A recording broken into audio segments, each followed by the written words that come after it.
Before we begin, thank you very much to Troa Chakoord for joining my Patreon campaign over at patreon.com/TJOmega. You know the drill by now. Beast Wars at 500. Pitch in if you want to. Doesn't have to be a lot. Thank you very much. We got to be really quick this time. I haven't done a tier list in a hot minute, and I thought as long as it's been a while, let's just throw out the biggest thing I can think of offhand, which is let's go over every Cybertron figure and show where everything in my favorite Transformer toy line ranks. Now, to be fair, we're not doing any of the remolds, so we're not talking like the brilliant Armada remolds that they did in Cybertron, but we're also not talking any of the repaints, so I'm sorry, Cannonball, you're left out. But for the sake of brevity, we have to keep it to just the original molds and first releases. So there's going to be a few bit missing here. But we try to include everything that fits that criteria, and it's still almost 50. So we're going to have to go through this pretty quick. I'm going to be pretty brief on some of these. So we're going to start with Brimstone, which I do think is an underrated mold. It does have a few issues, but I do like it. I like the unique look of it. I'm happy putting him up at the premium price, so we're starting off pretty big. Snarl, I was never terribly happy with. He's a fine figure, but he's another example of like the tail becomes a weapon, whoop-de-doo, and his gimmick is really weak because it doesn't really give a big visual change, and you can't leave it. You can't hold the cyber key in to leave his fangs out. Boom, retail. Armor hide. This is like considering it's an original figure for America, it was a really surprising one. I love his gimmick for his size, and it is a unique transformation for a semi truck because it's basically opposite of what it normally is. Uh, Boom, premium. So Backstop, of course, has a Plastic Addict episode. Famously, yeah, I'm not happy with the Purple Rhino. But that said, he's got enough redeeming features. I don't think he's flea market bad, but definitely bargain bin. I'm still not thrilled with how that toy came out, even after all these years. Breakdown, I don't have a whole lot to say. Nice that we got a dragster. He's an okay figure. I don't like him too much, but I do like him enough. So retail. Cybertron Defense Hotshot. I don't like it as much as the normal one. I do like all the flip out weapons. That's really cool. The transformation's not terribly thrilling, and there is some articulation lacking in him because of how much bulk he has going on. Yeah, I'm putting him retail. I'm probably also dumping his partner into retail because Cybertron Defense Red Alert is built so much around that big cannon gimmick that a lot of the rest of the figure suffers. He does not have good hips. He doesn't have good shoulders. He's just he is a little bit unfortunate in a lot of his construction because of how much was put into that giant missile. Not the most complex thing either. So off to retail. Now, Cybertron Defense Scattershot, on the other hand, I do really like. I like the two different key gimmicks going off at different times. He has a very simple transformation, but that's not necessarily a bad thing. The vehicle mode works. The robot mode looks really good. Premium price. Clockard is pretty basic. I really have nothing about Clocker, really. He's just a nice little car figure. Nothing wrong with him, but nothing thrilling. Crosswise, I always really liked. He's got some kibble hanging off of him and some clear plastic ball sockets, but the toy itself looks great. It's, based on a very high-end luxury car and very close to it. And yeah, he looks pretty nice, considering he is doing like the standard Autobot. My hood, my front end of my car is my chest thing. Crumple Zone. Unique vehicle, unique robot mode. Love the color scheme. Of course, it's two-tone green. I'm gonna love the color scheme. I really wish we had more bots like Crumple Zone. I feel like he kind of led the way for Bulkhead to kind of take over that big bruiser green robot place, didn't he? Yeah. I think I like him. I like him better than yeah. I think right there, better right there. Oh, right there. And okay, so I know him as Inch Up, but Dirt Boss. Uh, this one would be debatable. Half of his vehicle, half of his bulk is hanging off the back of him. I love how one key operates two different gimmicks in both modes. I love the color scheme, of course. Yeah, I'm gonna put him premium price for me, but that's gonna be on the low end because I can see where a lot of people would not be terribly thrilled with that. Hardtop. Again, this was the first original mold that Hasbro and Takara did for the Cybertron line. It's okay. It's based on one of the previous Energon Combiner figures. It's very simple gimmick, very simple transformation. He's on the low end of the retail side. Ransac's probably heading up retail as well. There's nothing like thrilling about him. I do like his look. I like his design. I don't know. Right now, I'm gonna put him like close to the top of retail. He might move up to premium before I call this a video. Scourge. Scourge. He has some articulation issues. His shoulders are terrible. But it's Scourge. It's a three-headed dragon, and he looks absolutely amazing. I don't think I can't not put him in premium. Where in premium? I think right there in premium. Cybertron Starscream. Now, here's the thing. The Voyager that was released in Galaxy Force is one of my favorite toys of all time. I absolutely love the look and feel and design of that figure. I do think at the Supreme scale, he loses something. I definitely feel like he doesn't play as well when he's that big. Now, there's a nice novelty to having a gigantic Starscream like that, but also, he loses the best gimmick in the line, which is the two blades flipping out with just one key slot on his back. He loses his hand weapon, so he's losing some accessory for the sake of having one sword and one cannon, which I don't like. The crown is, crowns with Starscream. Back then it was a novelty because it was brand new. Now it's kind of, I don't know. I don't really necessarily need it. I'm going to put him in premium. I'm going to put him high up in premium. But I was just saying, if he's the Voyager, top. Thunderblast. Most generic name I think they could have come up with. Yeah. No, she's terrible. Weight issues. Yeah. The transformation, of course, is lazy, terrible. No. Thundercracker is a contentious one. Thank you very much, Adobe. Yeah, so mold-wise, he's okay, but he has this critical flaw where they didn't really have a way of clipping his left arm, his big heavy arm. So it's kind of a floppy mess. I don't know. It feels like an attempt to reinvent the Seeker design, but it didn't really work for me.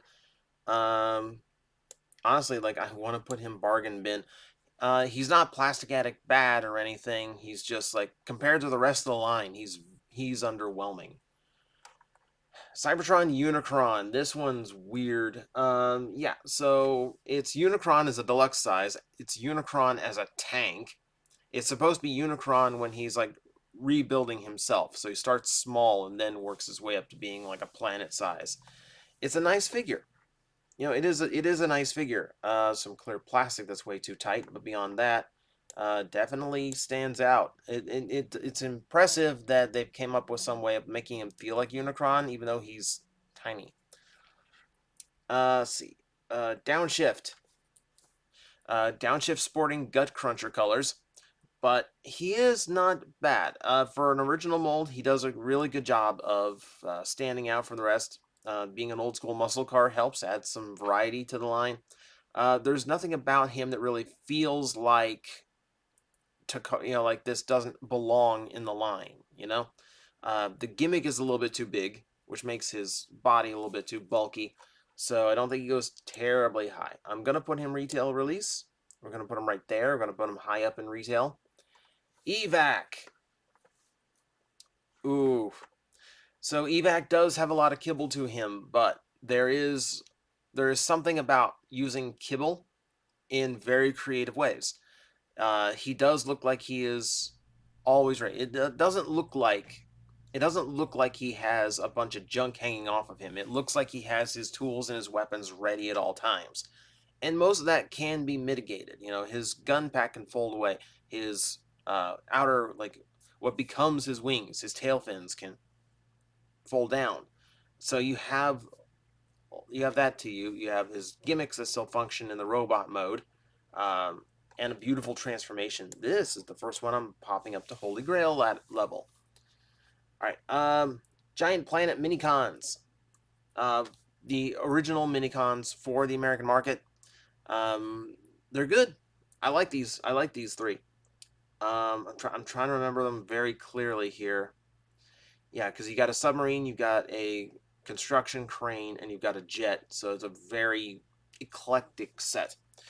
But it is a nice set. Like considering like it's exclusive for American market. I like how much they stood out from previous minicons. Um, yeah, yeah, we'll put them in premium. Whatever premium. Hot Shot.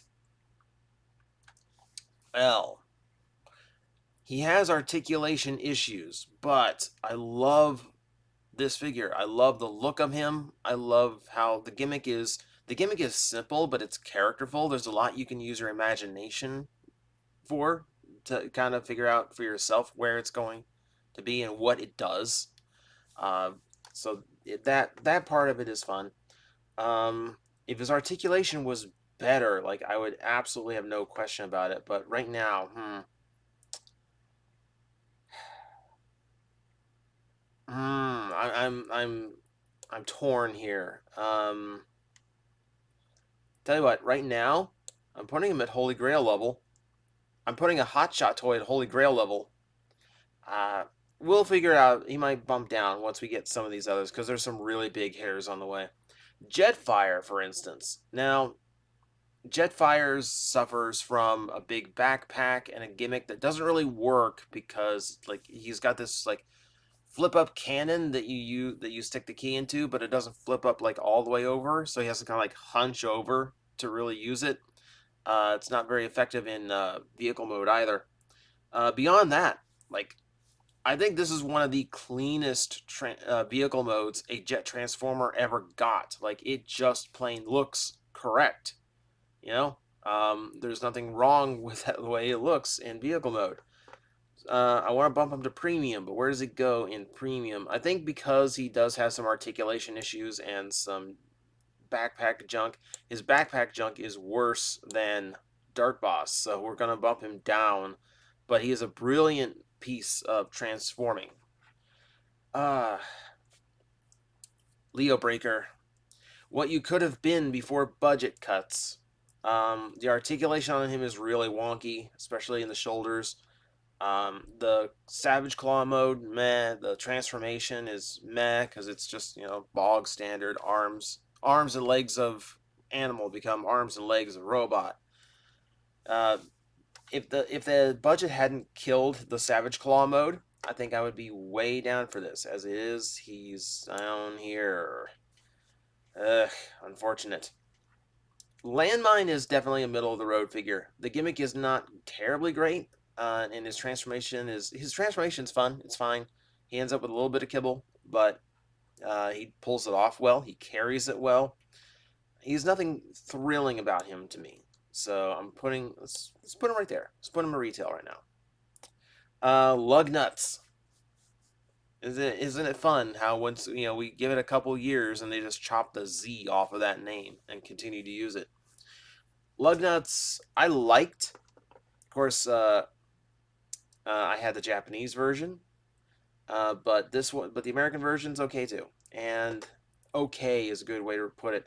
He's got a ton of junk issues. It gets in the way of his arm articulation. He's not, in hindsight, he's not a great figure. I have a soft spot for him, but admit that yeah, he's just not great. Menasaur, super unique figure. You can't say much for the transformation because he just kind of lays flat and becomes a thing. but it's a cool looking thing. And I love the look of his robot mode. He looks like he is a big bruiser type, and he just looks like he is made to destroy things, which is perfect for a Decepticon who isn't really a Decepticon. Um, I don't think he's premium price. I'm putting him top of retail for now. Metroplex. So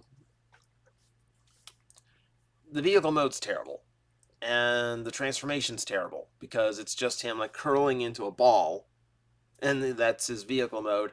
And then his vehicle mode wouldn't look like anything if he didn't stick his weapon on his back. If he does not have his weapon, he's just a white and blue block, and is not great. The whole gimmick to him, the only thing to him is that he is super tall. That's really the only thing he has going for him. Uh, I don't know, like that novelty's fine, but like God, like the rest of the toy is just such a letdown. I don't know if I want to put it bargain bin bad. I'm putting him bottom of retail for now. Megatron. All right, so if we're going with repaint value here, because I'm also considering the repaints that these toys have had, because I'm judging by mold, but there's also the fact that there are some really good paint jobs being released in these. The Galvatron is definitely top tier, and by that I think I'm gonna put Megatron at top tier. I do like his two modes. The Batmobile inspired vehicle mode looks absolutely sick. Love it. The only weirdness about Megatron is that the color scheme is confused. He looks like they chose how to color him via dartboard, but once you take that to Galvatron, and it's just like sleek silver and black and reds, and it's just very vintage G1 style. Not that the G1 part is what makes him good, but just that consistency to the colors is what makes him like pop so much better. But yeah, Holy Grail figure, one of the better ones. Here's one that gets a lot of flack, unfortunately. I feel like Mudflap, he was a bad shelf warmer during Cybertron, but I don't think there's anything really wrong with him. He's one of the multi-gimmick figures, which is always good.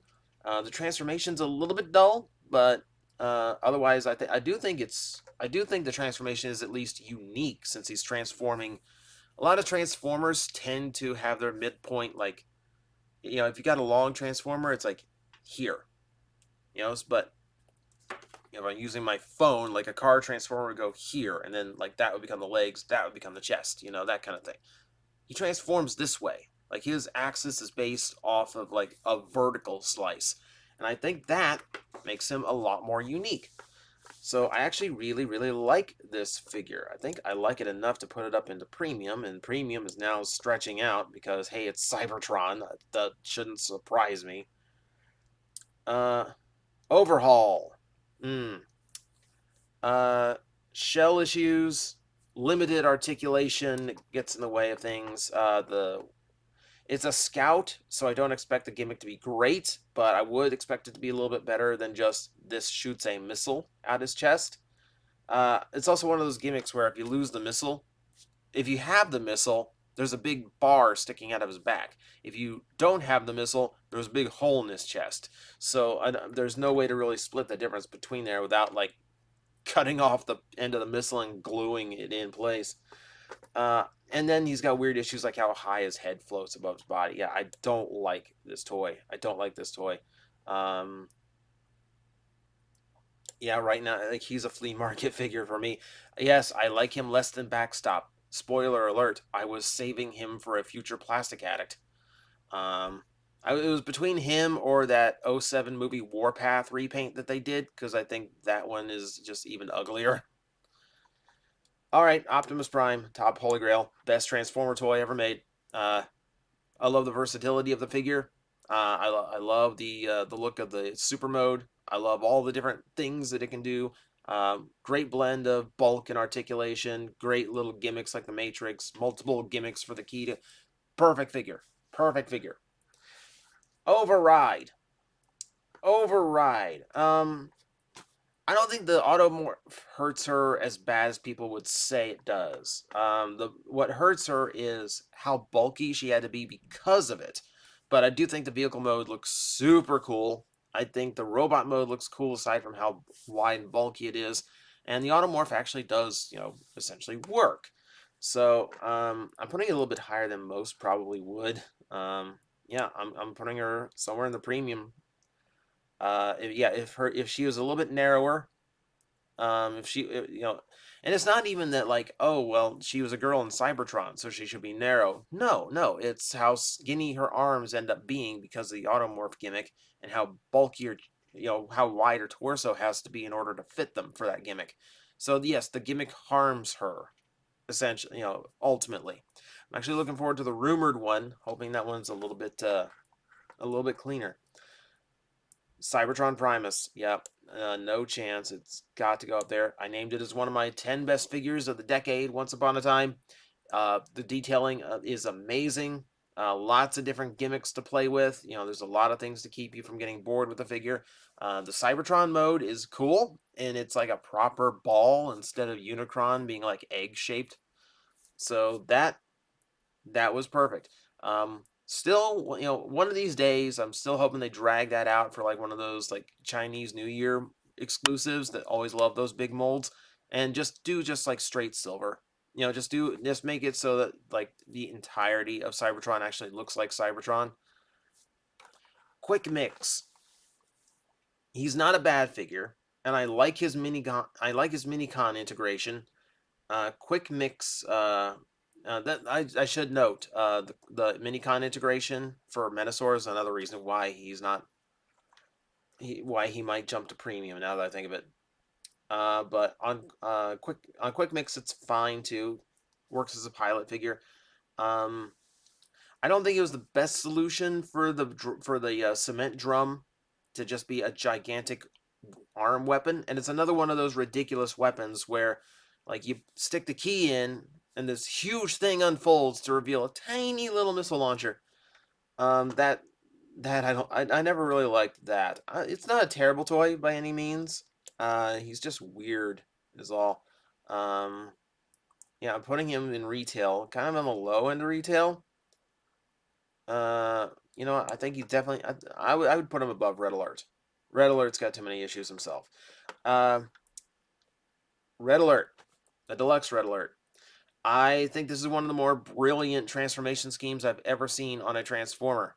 Taking the front and the back halves and connecting them together and actually having like working hips and knees still is a brilliant piece of engineering. It's unfortunate that Hasbro's remold of it ruined that part by like literally breaking the knees. But that's easily amended. In this Cannonball repaint, it was fixed. And of course, I'm accounting for Cannonball here too, who is one of the best repaints of all time. Yeah, straight up to Holy Grail. And that doesn't include like the accessories he comes with and the built-in storage for the accessories. Fantastic figure. I think that one gets really underrated. Let's see. The Recon Minicon team. I think all three of these are rank amongst some of my favorite minicons. They all have something going for them. Um, yeah, they're fun little batch. I mean, not sure I would put. Well, yeah, maybe. Yeah, like well, I put the Giant Planet minicons up there, and I do think these are better than them. I'm actually going to stick them pretty high up in price in the premium, right in the middle of premium price. Unique minicons. Really like that. Oh, oh, when making this tier list, I accidentally left in Run Amok. Whoops, I didn't mean to do that. We're not supposed to be talking about the Armada ones. Yeah, your sideswipe getting the flea market. I do think it's better than flea market though, just for the record. Um, really quick, since I'm not including them, but we will at least throw them in as like an honorable mention. Um, the Blur would be probably very low retail release. I still think that mold has a ton of issues, but it looks great as a G1 Blur style. Um, Buzzsaw would probably be low end of premium. I think that is an absolutely genius remold and repaint of that figure. And then Long Rack would be high end of premium. That is a genius reuse of that mold. All right, and then yeah, it's still Sideswipe. I like Run Amok a lot better than Sideswipe look-wise, but it's still like it's still a terrible toy. Uh, where are we? Okay, oh, jeez. I haven't had to think about these in so long. I completely forgot what these are called. Oh, no. Oh, no. I know him as Ramble. I collected the Cybertron version, the Galaxy Force version of these. Oh, no. Who knew? Uh, I'm putting bottom of retail. There's nothing terribly thrilling about them. The only thing thrilling about them was trying to get all three colors they released in Japan. The blue one especially was a pain to get. Uh, I have it. All right. Cybertron Soundwave. I've never been a fan of this mold, and I don't. And aside from the overall look of it is a little bit weird. You know, it's a very lanky figure, and some of the proportions and part placement doesn't really work for me. What's worse about it is the transformation on it is kind of jank, kind of messed up, and I had the Galaxy Force version, and it had to be fixed in the American release so things connected better. And I still think it was a little bit weird. It was notable because it had a Soundwave's expected gimmick. He had a laser beak that's stored inside of him. He actually had a weapon that you could store inside of him as well. So he gets points for that. But I think he's low end retail. I don't think he's that great of a figure. He's just got way too many problems for me personally. But like, it also comes from the fact that yeah, my version was kind of messed up. Undertow. Another surprising one for the unique American releases. I do like adding the variety to the line of a hovercraft. He looks good, and he has a more unique design with the big claw arms. Uh, for a tiny guy, he looks like a bruiser. Simple gimmick, but that works. Also, you can transform him into a toilet, as we were quick to find out. Um, I don't think he's like super premium, but like I definitely think he's up there with Downshift, and is just like a really nice deluxe or really nice basic figure that was new for the line. Scattershot, the plain one. So I like the vehicle. I like the robot. You know, the yellow and the blue is a little bit weird, but it works. You get used to it. Um. So yeah. The problem here is that his articulation is broken for no reason. He's got no hips whatsoever, and I don't understand why. It would have been like two extra parts in the part count to do it. Yeah, so unfortunately, I gotta put him low retail. He's not a bargain bin figure by any stretch, but let's see. Yeah, let's actually put him. Yeah, we'll put him a little bit higher up. I'm still trying to. Someone in the comments is going to correct me 1,000 times, so don't bother correcting me. I'm probably going to see it as soon as this video is ended. You don't have to correct me. Sideways. Yeah, there's no question here, is there? Absolutely brilliant transformation, brilliant look, gimmicks cool, unique, super unique design. I really want to see something done with this design again. I'd love to have like a Voyager class version that that foregoed the gimmick and just made him look as nice as possible. And he already looks super nice, so yeah, top. Uh, Undermine, Undermine. This is the Hasbro one with more shades of green than the original Takara release. Dino Shout. I do really like this figure. I do really like him. I think he's a very simple guy, but he does everything pretty well. Um, the gimmick in Spinosaur mode makes no sense because the blade doesn't reach past his head. He can't actually hit anyone with it. All right, but I'm gonna put him up here with the rest of the scouts. There's just kind of a scouting party going on right here at the top of retail release, but that's fine. Vector Prime, good minicon integration. I love the trick that his cyber key pulls off, where it like forms right down in the front of his chest, which makes sense because it's a map key. Um, I have to account for the Takara version because the Hasbro version ruined this figure between the soft plastic, which that was a legal requirement, um, the reduced deco, the bright white and brown that kind of robbed it of the ancient look that the like off-white and bronze gave him in the Japanese version. The messier colors, the like the like like the satellite dish on the and the American version being like all blue, whereas in the Japanese version it's just like circuit lines. I'm accounting for the Japanese version here, and in that he absolutely goes Holy Grail. Get the Japanese version if you can. It's super expensive, but it exists. Recluse, another interesting one for the American releases. This one is again where there's nothing great about it, nothing offensive about it. He's straight up right in the middle somewhere, so we'll plug him right in the middle somewhere. And last but not least, we've got Wingsaber. So on his own, he would not be that great. The transformation itself is pretty simple, pretty lame. The jet mode looks cool, and the robot looks cool. And then the question here is, does the combined mode with Optimus Prime look good enough to put him to premium price?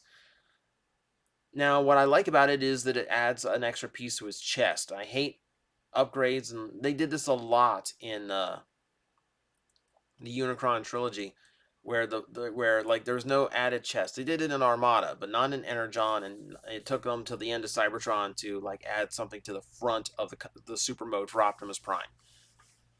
I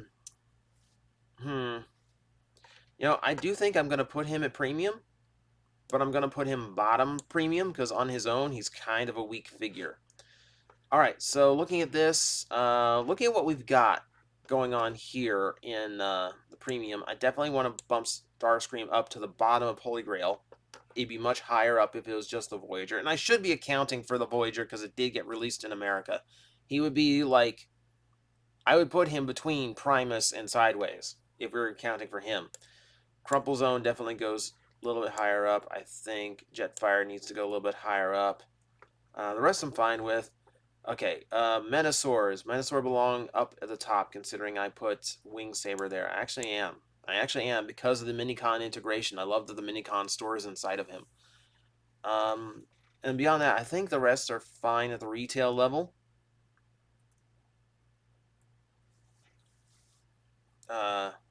Scrap metal.